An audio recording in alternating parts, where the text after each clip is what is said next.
और इसी खुशी में मैंने पूरी 11th बर्बाद की अच्छे से। सारे एमसीक्यू बताओ भैया, कम से कम आप एक क्वेश्चन तो पूछते, आप बोल रहे हैं सारे एमसीक्यू बताओ।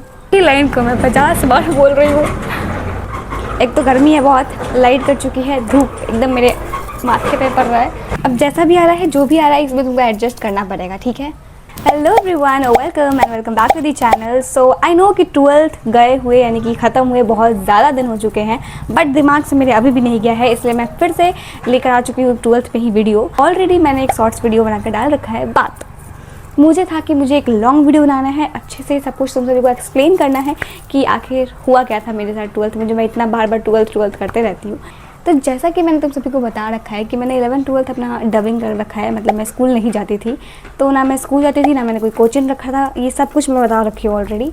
तो यस, कुछ नहीं, घर पे मैं बस पढ़ी रहती थी और घर पे ही पढ़ती थी, जो करना होता था मैं घर पे ही करती थी। जो मेरा 11th-12th बीता है ना, आई कैंट इवन इमेजिन कि वो इतना घटिया भी हो सकता है। सो वो दिन मैं याद भी नहीं करना चाहती हूँ, बट मैं तुम सभी को बताऊँगी क्योंकि मुझे बताना है, इसीलिए मैं बताऊँगी। तो जब मैं 10th में से 11th में आई ना, तो सब घटिया और सबसे सबसे सबसे नालायक, सबसे घटिया जो भी तुम कह सकते हो, वो सिचुएशन होता है उस टाइम पे जब आप 10th से 11th में आते हो, क्योंकि आपको पता ही नहीं होता है कि आपको कौन सा स्ट्रीम लेना है, राइट। देखो, मैंने पहले ही सोच रखा था कि मुझे लेना है आर्ट्स।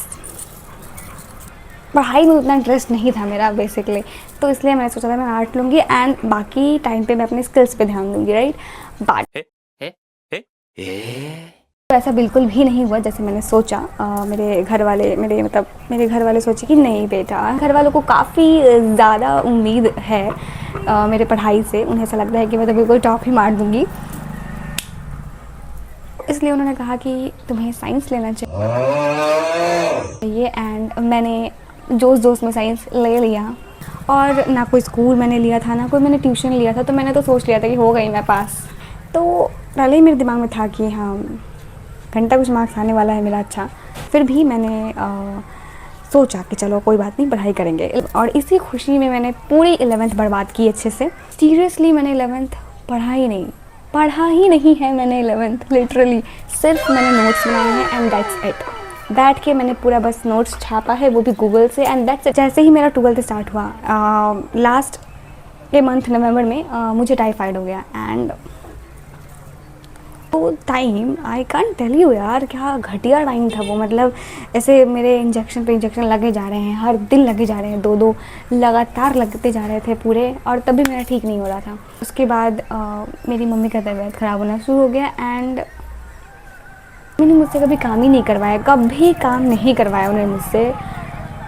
और उस टाइम पे जब उनकी तबीयत ख़राब हुई थी ना, आई कैन टेल यू यार, बहुत दिक्कत था उस टाइम पे, मैं उसको अपने लफ्ज़ों में बयान नहीं कर सकती हूँ।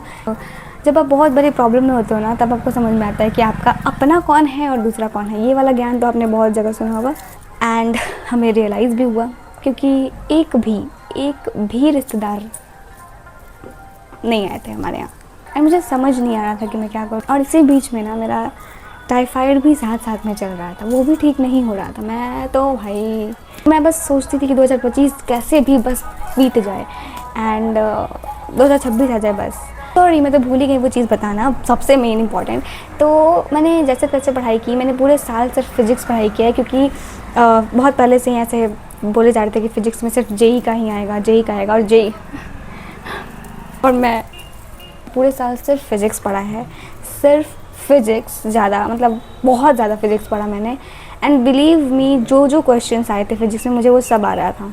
अब तुम लोग सोचोगे ये तो बहुत अच्छी बात है, लेकिन ये बिल्कुल अच्छी बात नहीं है। फिज़िक्स एग्ज़ाम के दिन मेरे पीछे एक लड़का बैठा, एंड उसके जैसा, गाली नहीं दे सकती मैं, बट तुम लोग सोच लो, उसके जैसा लड़का मैंने कहीं नहीं देखा, क्योंकि वो इतना बदतमीज़ था, इतना बदतमीज़, इसका कोई जवाब नहीं है। उसने सारे हदें पार कर दी थी मुझसे क्वेश्चन पूछने के लिए। सबसे पहले तो ये लोग टीचर्स ही टाइम पास करा देते हैं, भाषण दे देंगे अपना, और ये सीट भरो, वो सीट, यहाँ साइन वहाँ साइन करो, तो उसमें ही 1 घंटा तो मेरा चला ही जाता है। चलो क्वेश्चन पढ़ने में भी जाता है, चलो कुछ एमसीक्यू भी कर लिया मैंने, 1 घंटा बीत गया। आगे क्वेश्चंस मैं पढ़ रही हूँ। अभी पहले क्वेश्चन पूछा मुझसे कि सारे एमसीक्यू बताओ भैया, कम से कम आप एक क्वेश्चन तो पूछते, आप बोल रहे हैं सारे एमसीक्यू बताओ। तो मैंने इग्नोर किया उसको, ठीक है। पता नहीं भगवान मेरे अंदर क्या भेज दिए हैं कि मतलब मुझे मेरे दुश्मन के लिए भी मुझे तरस आ जाता है, पता नहीं कहाँ से। उससे कंप्लेन नहीं कर रही थी कि बेचारा उतना मेहनत किया है पूरा 12th में, कहीं इसका पेपर ना छीन ले, और मैंने टीचर से बिल्कुल नहीं कहा एंड मैं बस इग्नोर करे जा रही थी। बट कुछ देर बाद उसने अपने पैर से मेरे पैर पे मारा। मैंने 1 घंटा ज़्यादा टाइम वेस्ट कराया सिर्फ डिस्टर्ब करके। I can tell you that उसने क्या क्या हरकतें की उस टाइम पे एंड मैं फिर भी चुप थी। मेरे जैसी बेवकूफ़ लड़की आपने कहीं नहीं देखा होगा, मुझे पता है, बताने की ज़रूरत नहीं है। मैं बहुत अनकंफर्टेबल हो रही थी। मैम नोटिस कर रही थी, तभी मैम मेरे पास आई, वो खड़ी हुई मेरे सामने ही कि वो डिस्टर्ब ना करे। एंड गेस वॉट, वो इतना बेशरम लड़का था, वो मैम से ही फ्लर्ट करने लगा। आई मीन ढीला था दिमाग से मेरे हिसाब से, या फिर उसका दिमाग घुटने में था। मैम भी वही थी, कोई फ़र्क ही नहीं पड़ रहा उन्हें। मैंने अपना पूरा पेपर बहुत अच्छे से बर्बाद करके बहुत ही ख़राब तरीके से देकर आई घर पे एंड बहुत रोया मैंने ऑप्शनल में पेंटिंग ले रखा है, तो पेंटिंग एंड केमिस्ट्री एक भी दिन का गैप नहीं था, पेंटिंग एंड उसके अगले दिन केमिस्ट्री। एंड मैंने तुमसे भी क्या कहा था कि मैंने पूरे साल सिर्फ फिज़िक्स पढ़ा था, ये सोच कर कि केमिस्ट्री मैं बस हल्का हल्का पढ़ूंगी और गैप डे में मैं पूरा रगड़ के पढ़ूंगी। गैप डे कहाँ का गैप डे, 1 दिन का भी गैप नहीं था पेंटिंग एंड केमिस्ट्री में। फिजिक्स के बाद मैंने सिर्फ केमिस्ट्री पढ़ा, पेंटिंग में मैंने कम ध्यान दिया, मैंने सोचा 1 दिन में कर लूँगी मैं। पेंटिंग का एग्ज़ाम देकर आई, ओवर कॉन्फिडेंस होकर आई। मुझे तो ऐसा लगा केमिस्ट्री तो दाएं हाथ का। मुझे ऐसा लगता है ना कि मुझे लाइफ में पहली बार सदमा अगर लगा है तो केमिस्ट्री के पेपर के बाद, क्योंकि केमिस्ट्री का पेपर मैं देकर आई और लिटरली मैंने बहुत गंदा पेपर दिया था और मैं पूरी खुश थी। शायद खुशी इस बात की थी कि जो वो लड़का था मेरे पीछे बैठा था उसका सीट चेंज हो चुका था, तो शायद खुशी उस चीज़ की मैं मना रही थी। पेपर जाए भाड़ में, खुशी इस चीज़ की है कि वो लड़का को हटा दिया गया। वाह। बाद आया हमारे पास इंग्लिश का एग्ज़ाम एंड बायोलॉजी का, एंड दोनों ही मेरा काफ़ी अच्छा गया। तो लगभग मेरे परसेंटेज काफ़ी अच्छा है, जिस हिसाब से मेरा सिचुएशन था एंड जिस हिसाब से मैंने पेपर दिया उससे तो काफ़ी अच्छा नंबर आया है मेरा। मेरे 82% आए हैं, मैं उसमें काफ़ी ज़्यादा खुश हूँ, काफ़ी ज़्यादा सेटिस्फाई हूँ। गाइस मैंने सोचा था कि मैंने काफ़ी अच्छे से सेटअप वगैरह बनाकर अच्छे से वीडियो बनाऊंगी ये एकदम बैठ के, बट मैं बहुत दिन से बस टाल ही रही थी। तो मैंने सोचा कि नहीं, आज मुझे बनाना है, कुछ भी हो जाए मुझे बनाना ही है। तो फाइनली मैंने ये वीडियो बना दिया है and hope you like it. अगर तुम्हें पसंद है तो तुम्हें पता है क्या करना है। बाद में मिलती हूँ नेक्स्ट वीडियो में, तब तक के लिए टाटा बाय बाय, टेक केयर।